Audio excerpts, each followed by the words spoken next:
All right, welcome to Halitics. I'm Hal Ginsberg, and this will be my final program before Thanksgiving, which of course is tomorrow. We do have some pretty good news from Gaza, Israel. I won't say it's great news. There isn't a ceasefire right now. There isn't an agreement to enter into long-term peace negotiations. Israel hasn't apologized for or acknowledged that it's persecuting the Palestinian people, and that has been an ongoing human rights violation for decades. So that would be really good news. But it's still good news that Israel and Hamas are working together right now to cinch the details of the ceasefire and hostage deal that the New York Times is reporting. And I think it says 8 minutes ago, so I copied this maybe an hour ago. So obviously there may be some new breaking news that's even more updated, but I'm giving you what I have. And if you want to join me, 240-363-7190. If you have a question about Thanksgiving, I'm going to respond to one I saw in the Lever. I'm not sure how they pronounce it. It was actually emailed to me and a promotional. This is Halitics. Please click like. Please click subscribe. I've seen my subscriber numbers inch up a little bit. It's been a struggle. It's been harder than I thought to get more and more folks to join. I ask those of you who do watch, who do listen, Jeff, you know who you are, to please share. Jeff is my resident troll. I say that with love. I will respond to some of his criticisms of my program perhaps on Friday in the free-for-all. But you know what? Hey, if you want to find people who are going to disagree with me and post pointed, slams, go ahead. Do it. I just would more and more viewers is what I want, more and more commentators, and certainly callers. 240-363-7190. So I just want to talk briefly. We'll talk about Israel and Hamas. We're going to talk about some of is it a blacklist? Does Hollywood now have a new blacklist going, back at 70 plus, almost 80 years ago? If you had been affiliated with a Communist Party cell, you had gone to a Communist Party meeting, you had written something that could be interpreted as maybe suggesting that we need to fight for world peace and to reduce wealth and income inequality. If you had done any of those things 75, 80 years ago, and you were working in the movie industry, you might find yourself out of a job. That was the blacklist. I'm wondering if we've got a new one. If you criticize Israel, if you write or say something that staunch, I don't like to use the word Zionist. I think that can be considered a legitimately used by anti-Semites. So I don't love that term, but if you do something that an Israelophile doesn't like, you could find yourself out of a job in Hollywood. Is this the new blacklist? We'll talk about that as well. And we're going to end with, as I mentioned, a letter to an advice columnist about Thanksgiving. If you have a question about Thanksgiving, please do join me. 240-363-7190. All right. So it looks like somewhere around 50 hostages held by Hamas right now are due to be released shortly, assuming this deal goes through, and 150 Palestinian women and children who are currently being jailed in Israel will be released in return. So that's a good thing. What's not good, of course, is that Netanyahu said this is just temporary. We're going to continue to clear Gaza of any Hamas militants. Who knows how they even know if you're a Hamas militant? Do they have pictures of all of them? I'm trying to understand. They go door to door. They go, they bomb house to house, hospital to hospital. So when are they going to know for sure there are no more Hamas militants in Gaza? That's a question I'd like someone to ask Netanyahu. But anyway, that's his position. But for now, I don't want to be too negative, too critical, too cynical. For now, it does look like the killing, and I want to say the killing by Israel of Palestinians will stop. I know people call this a war. I always think of wars between two armies. The Great War, World War I. You had the French and British armies on the Western Front, and later on the American armies facing off against the Germans. Those were two very powerful forces. The Civil War, you had two powerful armies in uniform. They were meeting up with the latest technology. And each army represented a pretty sizable population. But what's going on in Gaza is not a war between Gazans and Israelis. It is a slaughter of Gazans by Israelis. They would say, well, we're fighting Hamas, but Hamas it's even been called a terrorist group. You don't have a war with a terrorist group. You arrest them. You seek criminal charges against the leaders and the soldiers in it. And I use the term soldier as the term is used by the mafia and organized crime. People who are basically civilians, but in their day-to-day lives, their job is to go out and work for a organized crime outfit. So that's kind of what at least Israel claims Hamas is. So the term war doesn't really make a lot of sense to me. It's more of a slaughter, as I mentioned. Were the Nazis making war during the Holocaust against Jews? Or were they just simply killing them when they lined people up outside pits in Belarus and Ukraine and Russia and shot people so that they fell into pits? Or they herded them into gas chambers? Was that a war? Because that's kind of what maybe a better example was the Warsaw Uprising. The Warsaw Ghetto Uprising, when the Jews in the ghetto who were able to get some weaponry that had either been smuggled in or that they had taken from the SS and the Gestapo and the German army, were they fighting a war against the Nazis? To me, a war suggests, implies, requires some sort of equality, relative, qualitative similarity between two forces. That's not what's happening here. Israel is routing out those people who live in Gaza. So I don't call it a war. But anyway, there'll be a ceasefire. Netanyahu, we hope. Netanyahu says it will. The killing will resume shortly by Israel.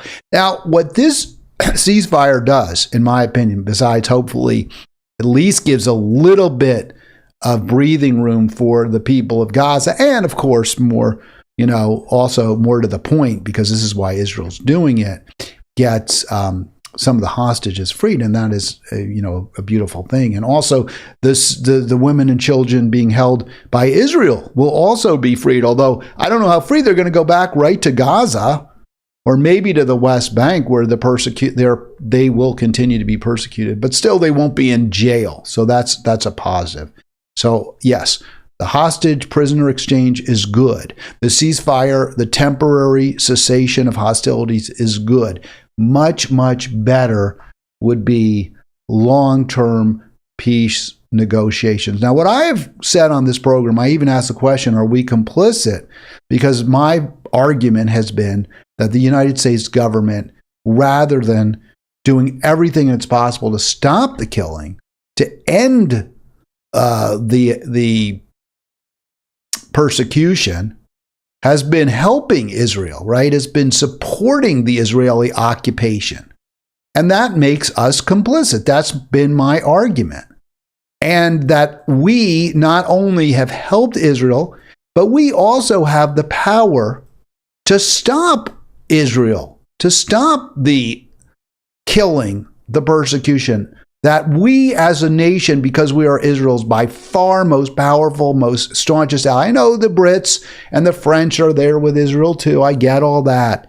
But they look to us for materiel, for financial support. Israel does. They look to us for everything, moral support. And I've said, if we said to Israel, if Congress passed a law that said no more help to Israel until they stop persecuting Palestinians, then the persecution would stop. If Biden said, I'm not going to ask for any more financial support or military support of Israel until you stop persecuting and killing Palestinians. The killing and persecutions would stop. And I think what we're seeing in the ceasefire is how true that really, really, really is. Because what you are seeing now is the ceasefire only likely, and I don't want to overdo it, only likely coming to fruition because of pressure by Biden. Pressure on Biden, and then pressure by Biden. So those who have camped out outside the Democratic National Committee, those who have been calling their representatives in Congress and demanding a ceasefire, Aaron Monte making a pest of himself and irritating Chris Coons on a train, saying, why aren't you supporting a ceasefire, Senator Coons? Maybe, just maybe, that's had an impact. And Congress has gone to Biden and said, look, the Democrats in Congress, even the centrists, the so-called centrists, but really, the neocons and neolibs, pro-war, pro-corporate Democrats have gone to Biden and said, look, we're hearing it.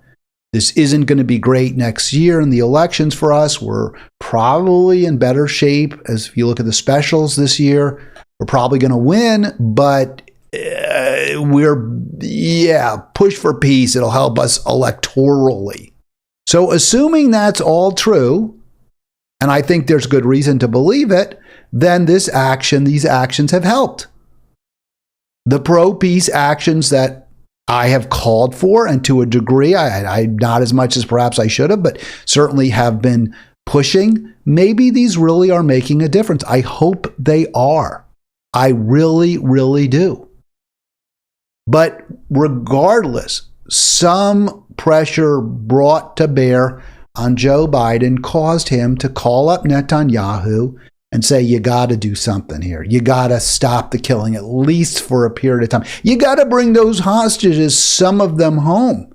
The hostages who, by the way, the families of the hostages who, by the way, have demanded a ceasefire, have said, hey, stop the killing. The people who you think would be most angry, most resentful, most demanding vengeance upon Hamas have said to Netanyahu and the Israel Defense Force, hey, stop all the killing talk. Let's focus on the living. Stop talking about vengeance. And let's work on saving the civilians, the citizens of Israel who are being held prisoner. So maybe, just maybe, that's made a difference. So the pressure on Biden caused Biden to go to Netanyahu. And what I've said is only by U.S. pressure on Israel will anything good happen. Will the killing stop? And you can see that is correct. That it's not just that pressure on Biden caused him to go to Netanyahu. It's pressure by Biden that brought about this very close to a deal. So Israel's acceptance apparently accepted the terms where 50 Israeli hostages will be released, 150 women and children on both sides, 150 women and children who are Palestinians held in Israel, 50 women and children of Israelis held by, and I think some are American actually, being held by Hamas will also be released. So this reflected the intense pressure brought by the Biden administration. And Biden says, hey, I don't know how much longer I can keep getting you all the weaponry that you're using. I don't know how much longer we can keep giving you financial support, Bibi, unless you do something to de-escalate. And you can see the Times says there, this is the New York Times, produce potential longer-term opportunities to de-escalate. So we have to keep the pressure on. If we want to save lives and prevent, and I think this could really be, and some have said it, this could be Armageddon time, right? I mean, that's where it's in the Bible. I had the Johnny Cash song about, the Armageddon, and Alpha and Omega. Now I can't remember the song. Great song.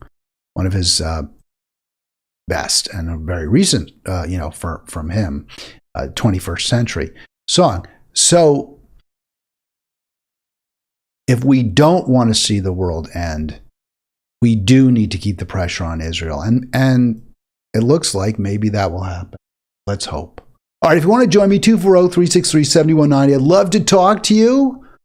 I'd love to talk to you on the day before Thanksgiving, so please do chime in. And don't forget, if you haven't yet, click like. In the bottom right of your screen, there should be a little blue and white square. If you haven't yet clicked it, I think if you have clicked it, it may not be there. I'm not really sure how that all works, but pretty sure that those who are not yet subscribed but are watching this video at any time, don't have to be live, you click subscribe and you'll become a subscriber. It's just that simple. You also might want to click the get the notifications, get alerts, because I always post before I go live what my latest program is going to be about. And the advantage for doing that, especially with my show, because I subscribe to a lot of other hosts, and most of them I don't get the notifications because it doesn't really matter when I watch. I can watch The Hill Rising, when it first comes live, or I can watch it an hour later, I can watch it a day later. It doesn't really matter. But when you watch Halitics live, you have a unique opportunity to talk to me. You see the phone number right on the screen. So that's why you might want to get the notifications. All right, 240-363-7190. Do we have a new Hollywood blacklist? This may be a shorter program, by the way. I try to cut them all off in an hour. Sometimes I have a really good guest. I'll go a little bit past the hour, the end of the start of the new hour. But generally, this program is at most an hour long, maybe a little shorter.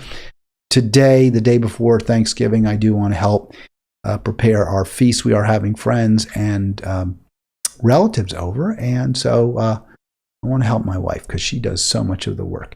All right, so the new Hollywood blacklist. Let's get right to it here. Now, I know people who are people in Hollywood, but I myself don't know anything but that they're people in Hollywood, that they're big shots or they're medium shots or whatever. Apparently, Maha Dakil was and may still be a pretty big Hollywood shot. Here she is, top CAA, and CAA is one of those big agencies where they represent the movie stars and the writers and the directors. I'm not sure if they represent the directors. Are directors represented? They probably are. I don't know. Anyway, so Maha Dakil, she posted, this is actually, if you look at the dateline, this is over a month old, but the story is back in the news, so that's why I'm picking it up today. The agent Maha Dakil sparked controversy with her social media post calling Israel's Hamas response genocide. Well, seems reasonable to me to call it genocide. We're going to get into that a little bit more. Was that reasonable? Is it okay? Can you call what Israel's doing to Gaza genocide? And I have, although I've also always add the caveat, I don't love that term except under very, very clear-cut circumstances, like what the Nazis did to the Jews, like what the Nazis did to the Gypsies, like what the Turks did to the Armenians, where they targeted ethnic enclaves throughout Turkey, throughout Anatolia, and killed people. I think, was it the Hutus who slaughtered Tutsis, two different tribes? They were slaughtered because they were a member of a distinct tribal community. That's genocide.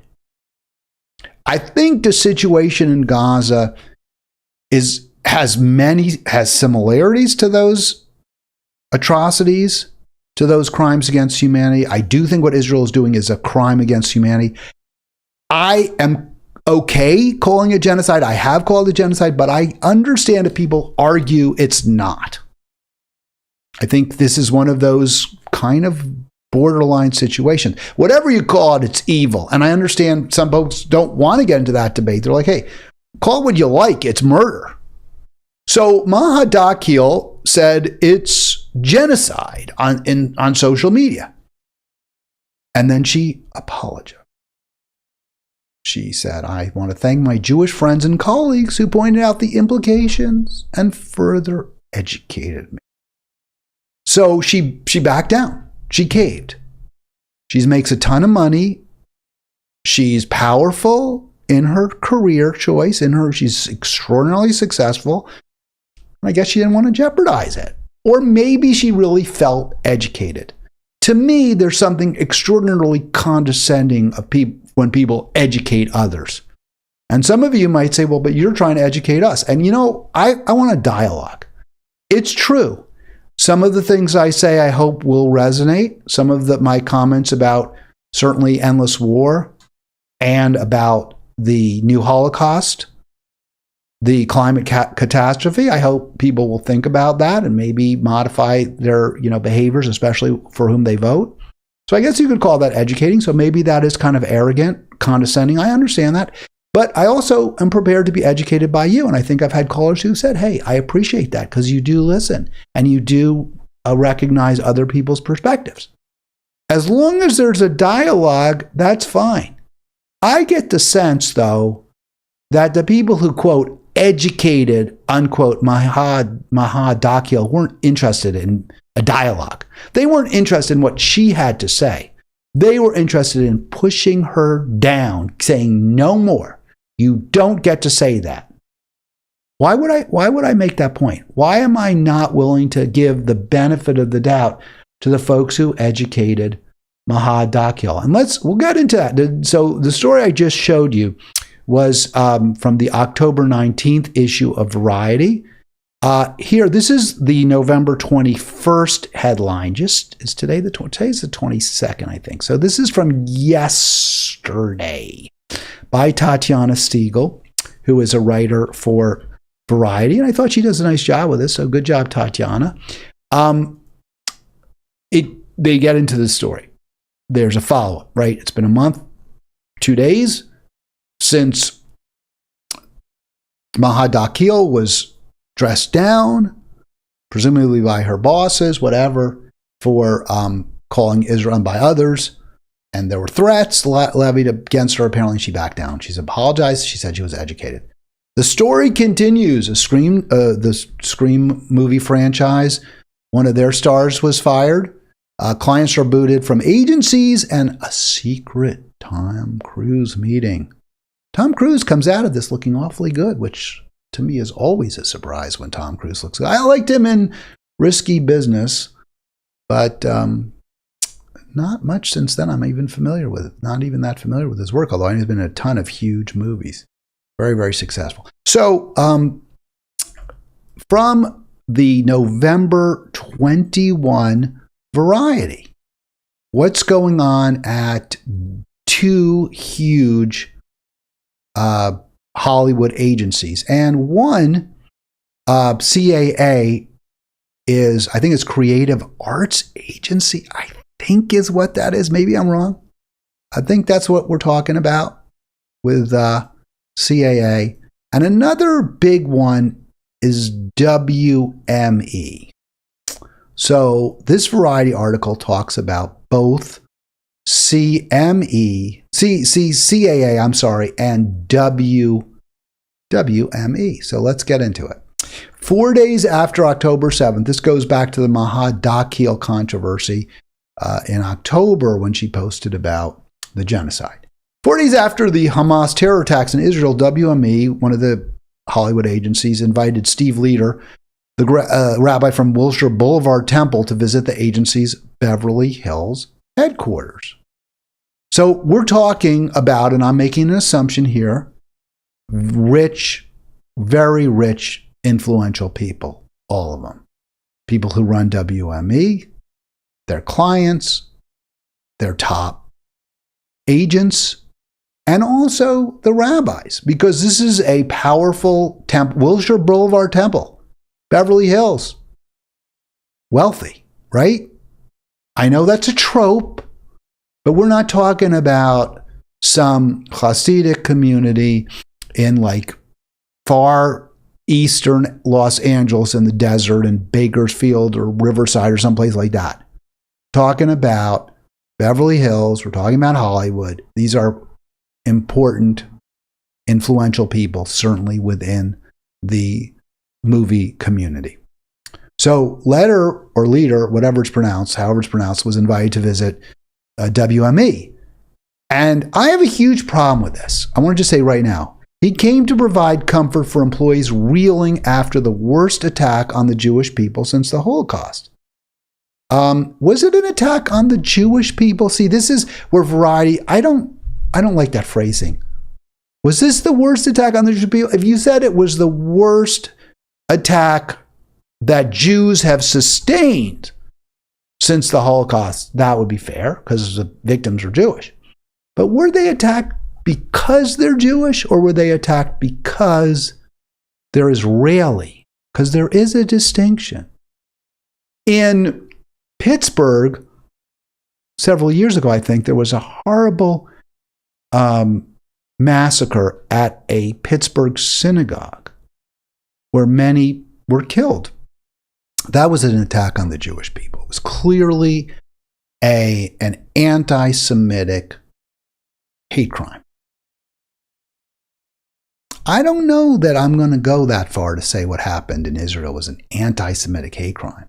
It was an anti-Israel attack. So Variety's already adopting here, and I don't like it, but they did a good job with the story, so I'll just make this point. They're already adopting tendentious, biased language, in my opinion. Leader is the rabbis invited to speak at WME. I have a problem with that. WME is a business. It's an agency. It's a workplace. The employees are presumably of many different faiths. Some are not of any faith. They're from various ethnicities and races. I don't see why you invite a rabbi in that circumstance to talk about what happened in Israel. Now, what you could do, and I would recommend that you would do this, is give an opportunity to your employees to take a day off, to go to the synagogue, right? If they want to hear from a rabbi, that's the place to do it.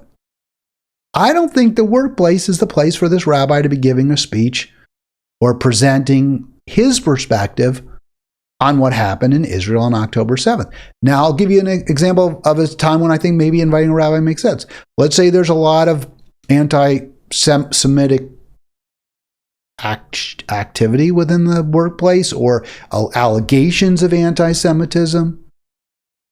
Maybe then you bring in some faith leaders to help, to talk, to listen.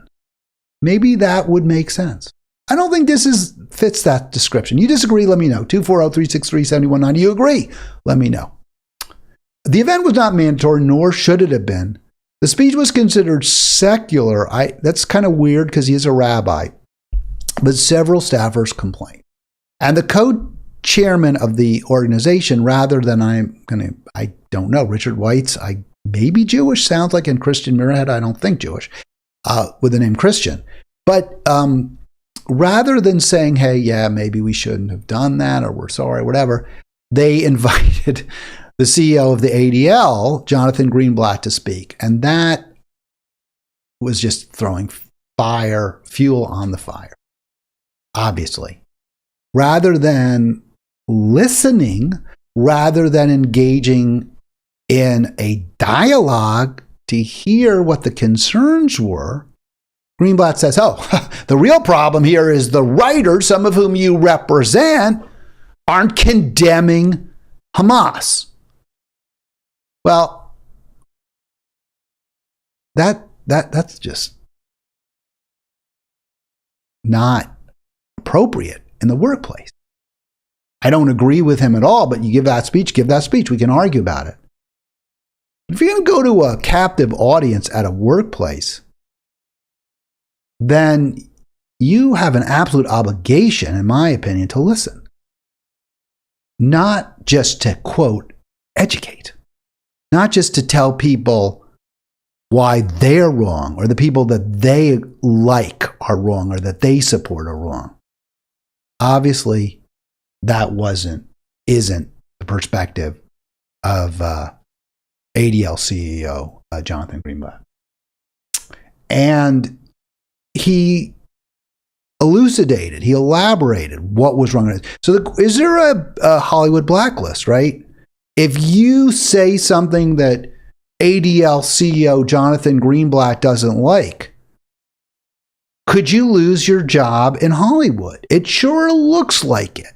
I would call that a new blacklist. Is it an abrogation of freedom of speech? No, because freedom of speech is something that the government has to afford you. That means you can't be arrested. You can't be locked up. You can't be fired from a government job in consequence of protected speech. And there are certain distinctions between whether you can be fired rather than criminally charged. In some cases, a government employee can fire you for saying something, but you couldn't be criminally charged, which makes sense, right? Employers have different burdens than do the criminal justice system, different requirements. So here's, though, more from what Greenblatt said. And to me, this is just demonstrating that our movies are, regardless of whether movie stars embrace identity politics, regardless of whether, some movie directors include kind of like, slightly under the radar sympathy for poor people, regardless of any of that, regardless of whether George Clooney gives, $10 million to the Democratic National Committee, it doesn't mean that Hollywood is really, in any sense, progressive. In the end, the money people make the decisions. In the end, you have to support certain political perspectives, whether you agree or not, or you lose your job. So I really don't want to hear people talking about how liberal Hollywood is. Here's what Greenblatt says. There's just no excuse for not condemning Hamas and demanding the release of the hostages. There's no excuse. And according to Greenblatt, there's plenty of room for criticism of Israel or to voice concerns about the ongoing war. I don't think it's a war in Gaza. I wish maybe you had said what your concerns were, Mr. Greenblatt. That would have been helpful if you showed some empathy, if you were willing to understand other people's perspective. But regardless of what your views are, you don't have an open license to wage unfair accusations against Israel, such as accusing it of apartheid or genocide. So that you can't do that, or you lose your job. That's what Greenblatt is saying. I'm going to work with the agencies. We're going to keep actors. We're going to keep agents who express publicly, or perhaps even at the workplace, doubts, concerns, criticism of Israel, especially if they go so far as to claim it's apartheid to keep the Palestinians shut up in an open-air concentration camp, or go into West Bank and take their land and herd them into cities. If you claim that's apartheid, well, you don't have a license to do that. We're going to get you fired. If you say dropping bombs on people you told to head south and then they head south and you drop bombs on them, if you call that genocide, we're going to fire you. Well, that's a blacklist. That's wrong. That's something we shouldn't be doing in this country. Now, I don't know if there's anything illegal exactly about it, but It's just wrong.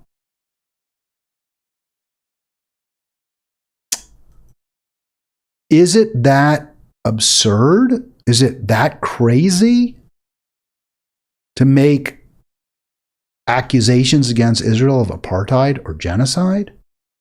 Is Greenblatt right? That that's just beyond the pale? We can't do that?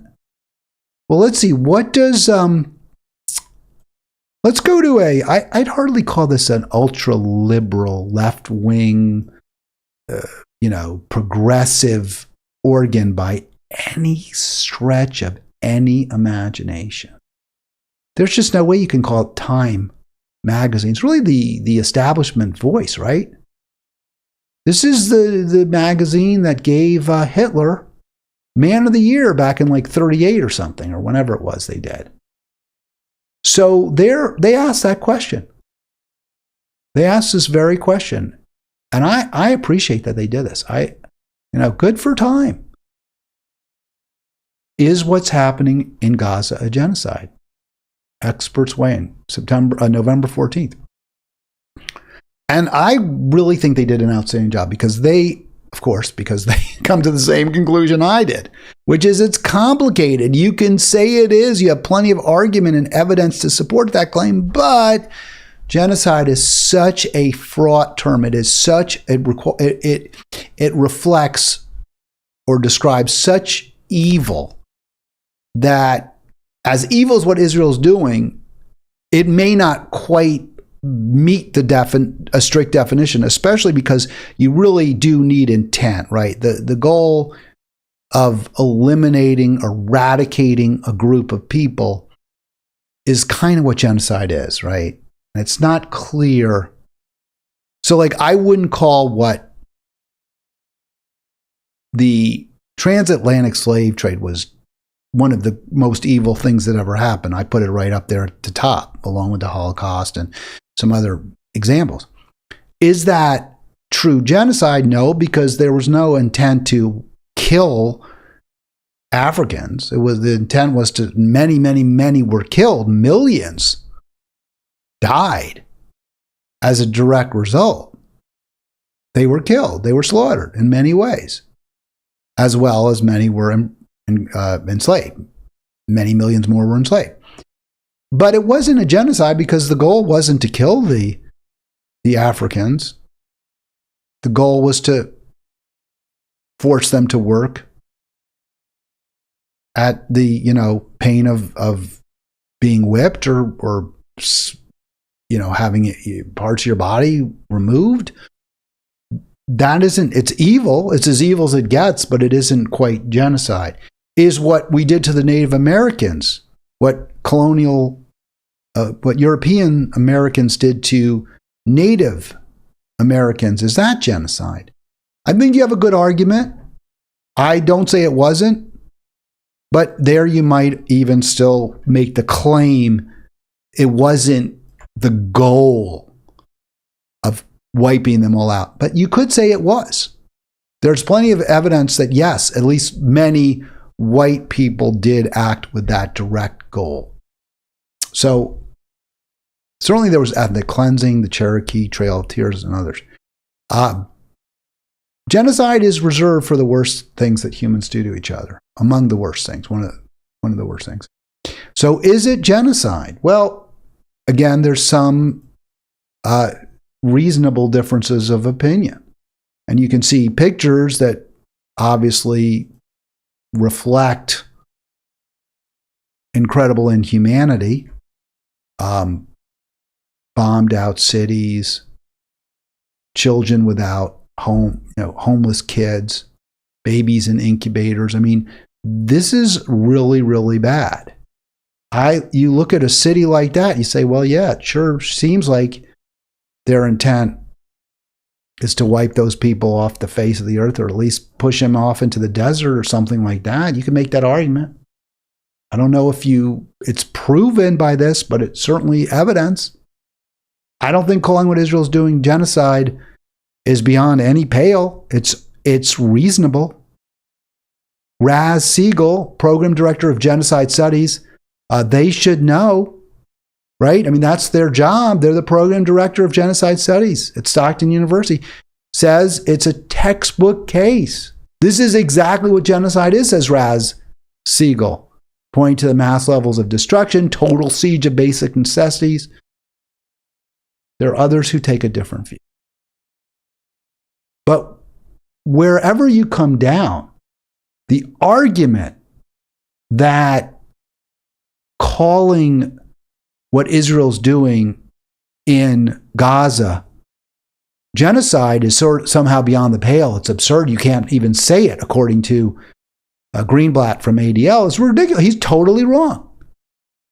And the idea that someone who says this puts their job at risk is horrible. It reflects we don't live in a free society. I understand it doesn't impact on freedom of speech. But you're still not free if you could lose your job because you say something on social media that your employer doesn't like. That is totally reasonable. And that is made presumably with the goal of expressing some compassion and empathy for a persecuted, oppressed group and maybe rallying support for them. You say that, you'll never eat lunch in this town again, presumably. That's not freedom. Some of the critics of Israel, as I mentioned, have lost their jobs. They have been fired. There is a new blacklist. So I don't know who Spyglass is. They don't explain that to me, but I don't know. That's, I guess, another agent's. That must be a production company that makes movies. So they make the Scream movies, right? They're very popular. Nev Campbell was in the first three, I guess. Henry Winkler, Fonzie was the principal. Spyglass has said, we don't want Melissa Barrera in our movies anymore. She referred to Israel as a colonized land, which how is that wrong? It is, right? I mean, many of the Jewish people living there, came very recently and took land there. Now, I don't say that's necessarily wrong. I mean, but it's the way it is. And even if it isn't, then argue about it. Argue with her. So she calls Israel a colonized land, and worse, apparently, she floated an anti-Semitic trope that Jews control the media. Western media only shows the Israeli side. Why do they do that? I will let you deduce for yourself, says Barrera. Now, she doesn't respond to requests for a comment. My guess is she's negotiating with Spyglass. She wants the job. And they're going to figure out something. They're hoping to figure something out. And by the way, if I'm Spyglass and I think of her as like she sells popcorn, I ain't firing her. I'm going to figure out something, right? But maybe they feel like it would be worse for them to keep her. I don't really know. I will let you deduce for yourself. So I don't think that's a anti-Semitic trope at all. I think the reason, if you want to argue, now I think she's wrong, though. Clearly, Western media doesn't only show the Israeli side. I mean, we just went through this. I have to give CNN props. They have shown a lot of the carnage wreaked by Israel. We saw pushback by Wolf Blitzer against an IDF spokesperson. We even saw even more amazingly, Morning Joy, or is that what I guess she calls her? So there's Morning Joe, but there's also Joy Reid. I don't know, is it Morning Joy? She pushed back against it. So the media hasn't been quite as bad in this case as it, say, has been when it comes to Ukraine, for example, where they are just cheerleading that war. But if you want to argue that the Western media has been too deferential to Israel, I have no argument with that. So I don't say they only show the Israeli side, but they disproportionately present arguments in support of what Israel's doing, which is, indefensible. Why? I'll let you deduce for yourself. Well, how is that anti-Semitic? She's not telling you, she's asking you. How is that anti-Semitic? She's not saying it's because they're filthy Jews. That would be anti-Semitic. I mean, the answer is, as far as I would say, is because money. Because money, because advertising money, because of influence by supporters of Israel. That's why. Just like Congress. Congress is worse than media, by the way. Congress has been far less willing to criticize Israel than the media. And yet, what little criticism we're apparently hearing, or that Biden has heard, has made a difference, apparently, because that's why we have the ceasefire talks. And hopefully the ceasefire coming. So this is absurd. She shouldn't be fired for alleged anti-Semitism. It's not, or at least it hasn't been documented. 2-4, but there's a blacklist. You can't say what you believe. You can't make very, very reasonable arguments about Israel. You can't say it's an apartheid state, even though it is. You can't say that they're committing genocide against the Gazans and the Palestinians, even though there's a very solid argument that they are. You can't do that because, according to Jonathan Greenblatt from ADL, you can't wage unfair accusations, which are clearly perfectly fair.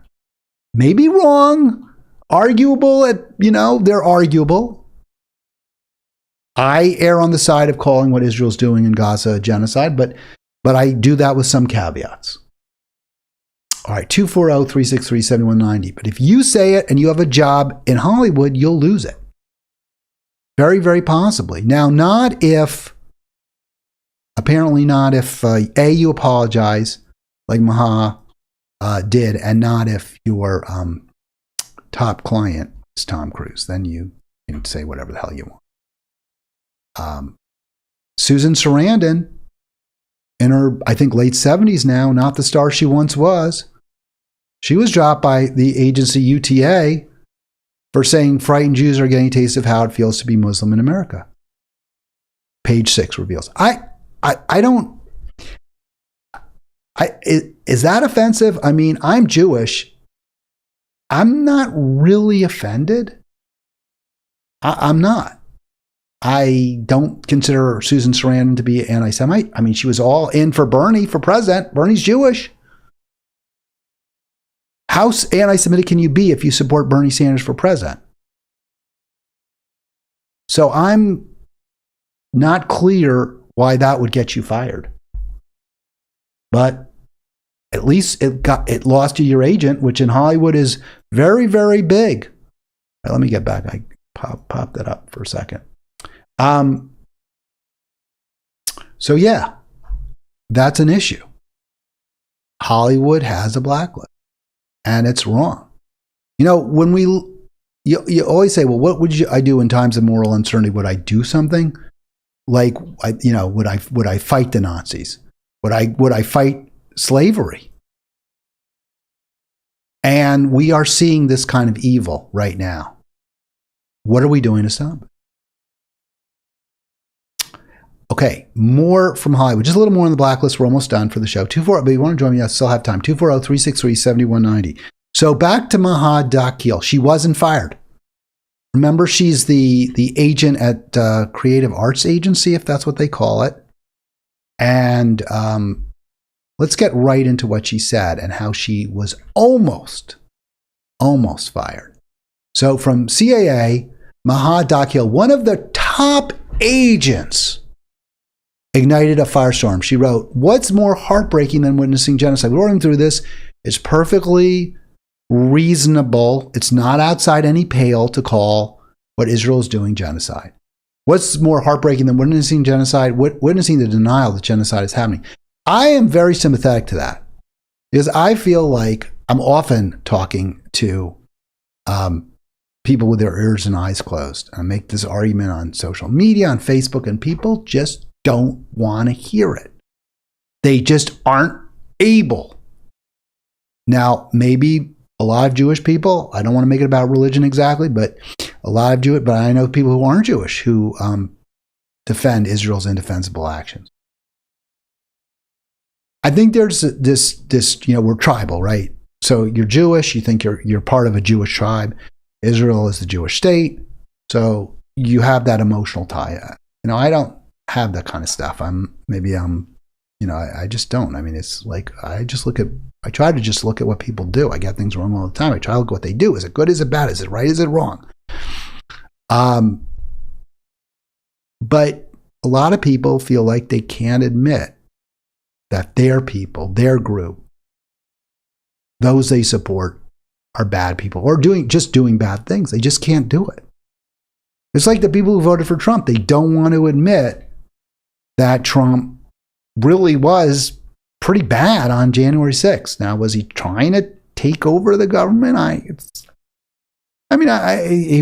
think he wouldn't have objected if someone had made him king that day. I'll say that.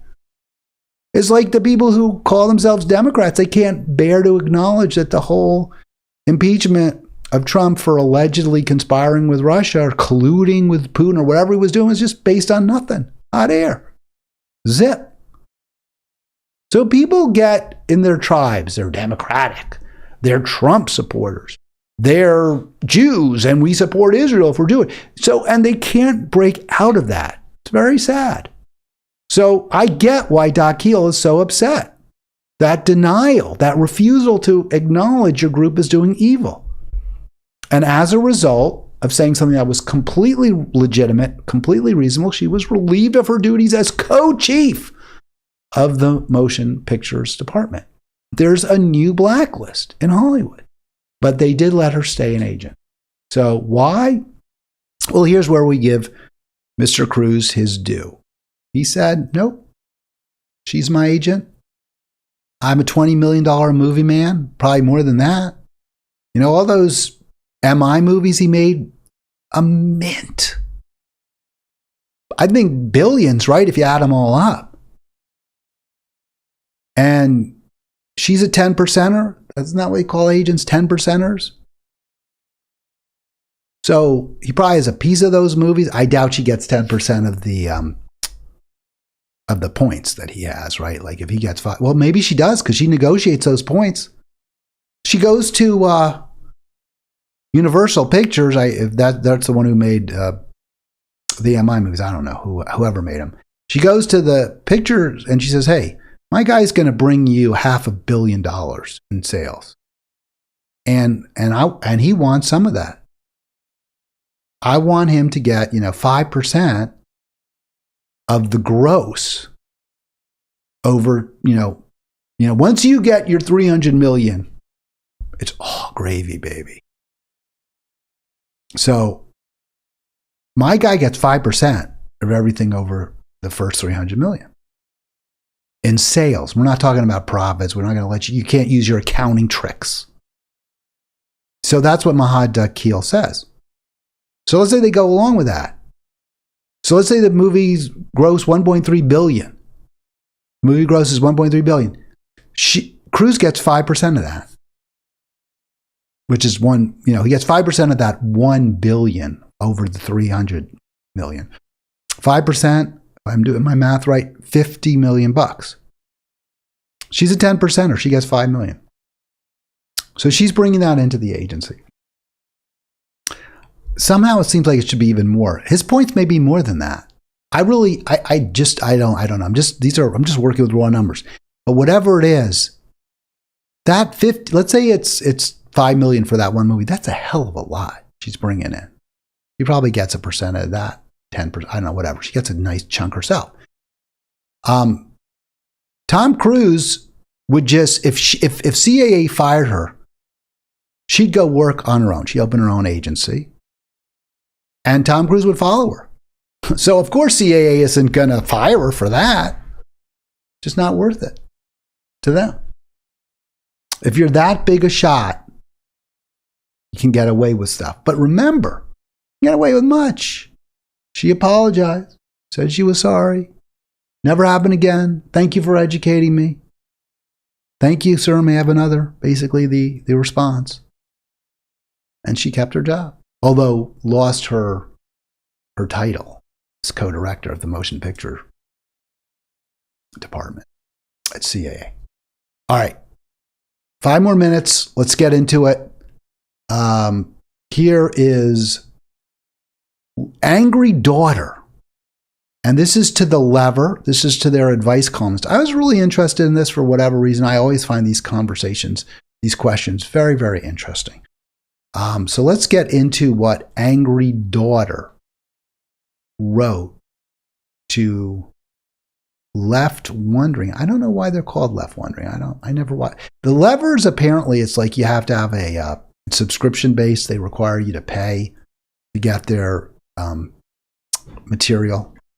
But because I guess they thought this was a good hook, right? People like advice. This is a holiday question, something that people often ask. We all wonder about it. So they thought, well, maybe this will help us build our our paid subscription base. And the answer is it's not going to help with me because I ain't paying for it. Which also, just let me remind you, you subscribe to Halitics, you don't pay nothing. You just click that. And when I say you don't pay nothing, I don't mean a double negative. So really, you do have to pay something. No, there's no fee. There's no charge. I never ask for money. Other hosts, please give, Patreon. I don't do any of that. I want to see my numbers I want to get my 1,000 subscribers and go from there. I want to get my 1,000. YouTube will start paying me money. Not very much, but something. I'll take that. So click like, click subscribe, bottom right corner, blue and white square. Left Wondering. At a recent lunch with my mother, I obviously highlighted what's important in this to me, a former, perhaps lingering Trump supporter and burgeoning Robert F. Kennedy Jr. fan. Now that to me is really a problem. That guy's really out there. Trump. I don't like Trump either, of course. But man, the RFK Jr., I don't get that at all. While the climate may be changing, my mom says, it just isn't that big a deal. Well, obviously, you just push my button when you say that. And we went back and forth a bit to no end. And then I pretty much called her a murderer. I shouldn't chuckle. It's not funny. And to which she took offense. Who could have seen that coming? Nobody, I thought, and nobody really cares about being called a murderer, but I guess angry daughter's mom did. So what is to be done, if anything, about Thanksgiving, my mother and or my rage? So I liked the lever's response. That's why I put this up rather than just giving you mine. And I thought this pretty much correctly provides an answer, although it's a little bit, it could be even better. It's very good. It's solid, but it could be even better. So, dear angry daughter from the lever, columnist, advice columnist response, our lawyers compel me to tell you that I'm not a certified family therapist, right? And that's because, I don't know, I guess if you committed suicide because you didn't like the advice, maybe your family could sue, or you could sue if you didn't die, whatever. I'm not a certified therapist. However, my mother is, so I asked her for advice. And this is what she, a certified family therapist, retired, says. Well, first you have to apologize to your mother for calling her a murderer. I think that's a no-brainer, right? I mean, dude, I'm so sorry. I mean, unless she really is. I mean, is she? Maybe she's a convicted murderess. Maybe she killed angry daughter's father. I don't know. If that were the case, I guess you can get away with it. The truth is a defense. But even expressing doubts about the seriousness of the climate catastrophe, the new Holocaust, doesn't rise to being a murderess or murderer. Now, if you were the CEO of ExxonMobil, you got a angry daughter had a pretty good argument. Remember, we had Lawrence McDonald on last week. He said the perpetrators of the new Holocaust, the climate catastrophe, are like, tantamount to Nazis. I mean, they're knowingly destroying our world and killing people right now. I mean, and it'll get worse and worse. So that's an argument too, and I don't necessarily disagree with it. But presuming that angry daughter's mother is not, in fact, a murderer, yes, you have to apologize. You can thank her for the passion she's instilled in you, which would be nice. Maybe she liked that. And agree not to discuss politics at Thanksgiving. And offer to cook the turkey. Well, of course, mom's going to say that so she doesn't have to do it. I like all of this. I have no disagreement with any of it. I would say this. People do like to talk politics at Thanksgiving. Now, it sounds like, in this case, their feelings, there's raw emotion. It can't be done civilly. But if you can civilly have a conversation with someone who disagrees with you, but you're willing to listen, You're willing to empathize. You're willing to listen actively. Listening actively means you actually respond to what the person says and you repeat, not word for word, but you try to get the gist of what they're saying and respond to it. If you can do that, maybe you would get into a better, deeper relationship with your mother. Final point, I remember I was at a family friend's dinner years ago and we were arguing, or one of the people at the dinner, the host actually expressed anger at the movement to change the Washington Football Club's then racist moniker. And I was astonished. I was like, really? You're going to argue against changing the name? You think it's okay to call a team a racial slur? And I didn't handle it so well. And I later on thought of some good. I didn't insult. I don't believe I was insulting, but I was pointed. I made it clear I had a real issue with that. And maybe I should have tried to be a little bit more empathic and say, were you this is a team from your youth. It's important to you. The name means a lot to you. Is that it? I mean, I don't know.